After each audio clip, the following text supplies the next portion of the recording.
Welcome back sa ating channel. Narito na naman ako para sa isa na namang health tip kaya wag na nating patagalin pa.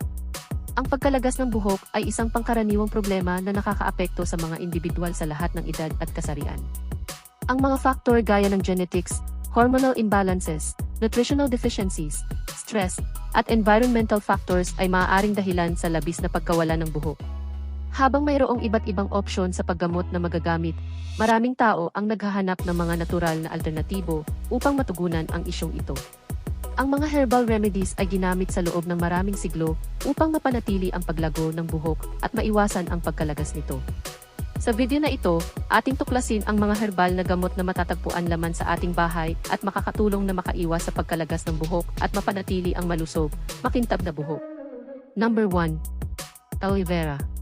Ang aloe vera ay isang halamang gamot na kilala sa mga katangian nitong soothing at healing properties. Naglalaman ito ng mga enzyme na nagtataguyod ng paglago ng buhok at binabawasan ang pagkalagas. Ang pag-a-apply ng sariwang aloe vera gel ng direkta sa anit ay maaaring makatulong sa pagpapakain sa mga follicle ng buhok. Pinapabuti nito ang blood circulation ng anit at binabawasan ang pamamaga. Ang regular na paggamit ng aloe vera ay maaaring palakasin ang mga hibla ng buhok, maiwasan ang pagkasira, at pinapasigla ang mga bagong buhok. Number 2. Indian gooseberry. Ang Indian gooseberry, na kilala rin bilang amla, ay isang mayaman sa vitamin C, antioxidants, at essential nutrients. Nakakatulong ito na palakasin ang mga follicle ng buhok, maiwasan ang premature graying, at mababawasan ang pagkalagas ng buhok. Ang pagkonsumo ng amla juice o paglalagay ng amla oil sa anit ay maaaring magpalusog sa mga ugat ng buhok upang lumago at mapabuti ang texture ng buhok. Number 3. Fenugreek seeds. Ang mga buto ng fenugreek ay isang mabisang lunas para sa pagkalagas ng buhok dahil sa kanilang mataas na protein at nicotinic acid content. Ibabad ang mga buto ng fenugreek sa magdamag at durugin ang mga ito hanggang sa maging paste. Ipahid ang paste sa anit at hayaan ito ng 30 minutes bago banlawan. Ang herbal treatment na ito ay maaaring makatulong na palakasin ang mga follicle ng buhok, babawasan ang pagkalagas ng nito, at madagdagan ang kinang sa buhok. Number 4. Rosemary. Ang rosemary ay isang mabangong halamang gamot na may maraming katangian sa panggamot. Pinapasigla nito ang paglago ng buhok sa pamamagitan ng pagtaas ng blood circulation sa anit at pinapalakas ng mga follicle ng buhok.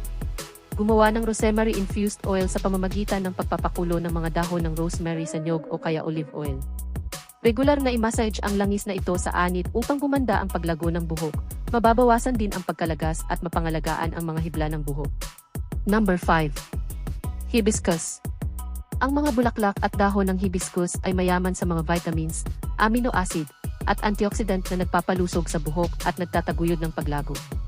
Gumawa ng hair mask sa pamamagitan ng paggiling ng mga bulaklak at dahon ng hibiscus na may kaunting tubig upang bumuo ng paste. Ilapat ang paste na ito sa anit at buhok, hayaan ito ng 1 oras at banlawan ng maigi. Ang regular na paggamit ng hibiscus hair mask ay maaaring mabawasan ang pagkalagas ng buhok, pinapalakas din nito ang buhok, at nadadagdagan ang volume at kintab.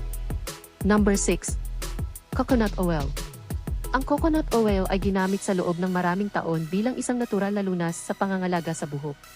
Ang mayaman nitong komposisyon ng mga fatty acid ay nakakatulong sa pagpapakain sa mga follicle ng buhok, iniiwas sa pagkawala ng protina, at pag-iwas sa pagkasira ng buhok.